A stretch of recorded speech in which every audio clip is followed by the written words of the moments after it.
এই মুহূর্তে ইতালিতে যারা অবৈধভাবে আছেন বা ভবিষ্যতে ইতালিতে আসবেন তাদের জন্য বিশেষ বিশেষ একটা সতর্কমূলক বার্তা। তো অবৈধ অভিবাসন প্রত্যাশী বলতে আমি তাদেরকেই বোঝাচ্ছি যারা এখন পর্যন্ত কোনো ডকুমেন্টস পাননি বা হয়তো বা আপনি আজিলোর জন্য অ্যাপ্লাই করেছেন, এখন পর্যন্ত কোনো রেজাল্ট নাই।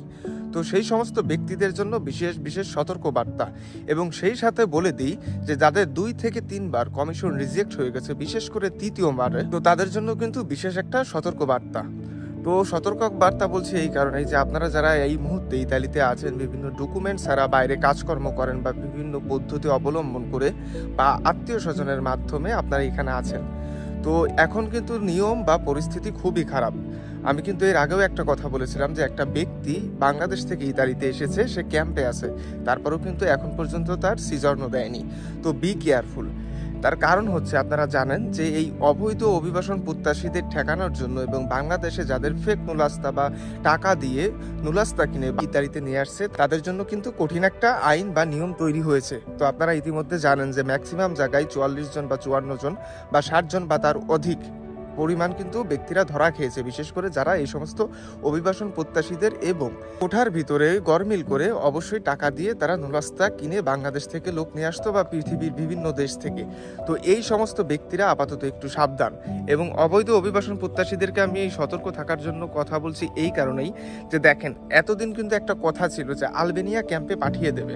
তো এই কথা কিন্তু আমিও বলেছিলাম যে হ্যাঁ, আলবেনিয়া ক্যাম্পে পাঠিয়ে দেবে, কারণ আলবেনিয়াতে ইতালি সরকার একটি ক্যাম্প তৈরি করবে যেখানে অবশ্যই অবৈধ অভিবাসন প্রত্যাশীরা যদি কখনো ইতালিতে মানবিক আশ্রয় বলেন বা রাজনৈতিক আশ্রয় বলেন বা শর্টকাটে করে থাকে, তাদেরকে প্রাথমিক অবস্থায় আলবেনিয়া ক্যাম্পে পাঠানো হবে এবং সেইখান থেকে পর্যবেক্ষণ করে যদি কখনো মনে হয় যে না, এই ব্যক্তিটা ইতালিতে থাকার যোগ্য, তবেই কিন্তু আপনারা ইতালিতে আবার পুনরায় আসতে পারবেন। এছাড়া কিন্তু আলবেনিয়া থেকে আপনাদেরকে দেশে পাঠিয়ে দেবে। তো তার আগে বলে দিই যে আসলে অনেকেই আমাকে বলে যে ভাই, আপনি হচ্ছে ভয় দেখান, আপনার কাছে সুখবর বলতে কিছু থাকে না, শুধু হচ্ছে দুঃসংবাদ। তো যেহেতু দুঃসংবাদ চলে আসে, তো সেইখানে আমি ভাই কিভাবে সুখবর দিব, তাই না? কারণ আপনাকে আমার যেটা জানানো উচিত যে না, আসলে ইতালিতে বর্তমান পরিস্থিতিতে কি হচ্ছে বা আপনি কোনটা করলে পারে বাঁচতে পারবেন বা আসলেও এটা সম্ভব কিনা। তো বিশেষ করে যারা অবৈধ অভিবাসন প্রত্যাশীরা এই মুহূর্তে ইতালিতে আছেন বা ভবিষ্যতে ইতালিতে আসবেন, তাদের জন্য ইতালি এখন সোনার হরিণের থেকেও আমি তো বলবো যে ডায়মন্ড রিয়ার হয়ে গেছে, ঠিক আছে? তো আসলেই বলা উচিত।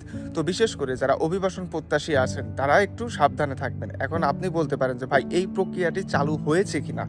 এখন পর্যন্ত চালু হয়নি, তবে বিভিন্ন গণমাধ্যম যেটা প্রকাশ করেছে আগস্টের 1 তারিখ থেকে চালু হওয়ার সম্ভাবনা। কারণ এর আগে কিন্তু একবার যখন এই কথাটা সৃষ্টি হয়েছিল তখন কিন্তু আমিও বলেছিলাম যে হ্যাঁ, আলবেনিয়াতে লোক পাঠিয়ে দেওয়া হবে, কিন্তু পরবর্তীতে দেখা গেছে যে না, এখন পর্যন্ত সেটা পূরণ হয়নি। কিন্তু এখন কিন্তু পূরণ করার চেষ্টা চলছে, কার্যক্রম চলছে।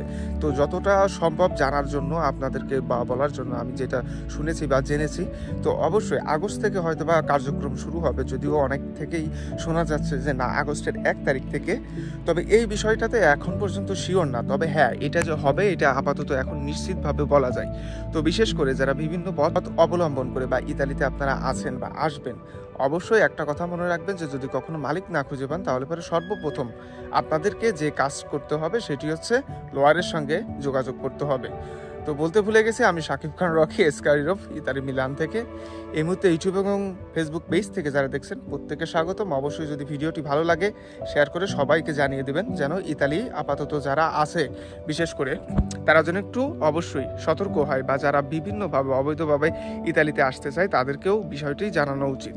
তো অবশ্যই এই মুহূর্তে যদি আসার পর আপনি কোনো লয়ারের সঙ্গে আলোচনা করতে পারেন, তাহলে পরে হয়তো বা কিছুটা একটা হইতে পারে, যদিও আমি নিশ্চিতভাবে বলবো না। তার কারণ হচ্ছে একটা কথা আসে, কথা কিন্তু চলেও যায়।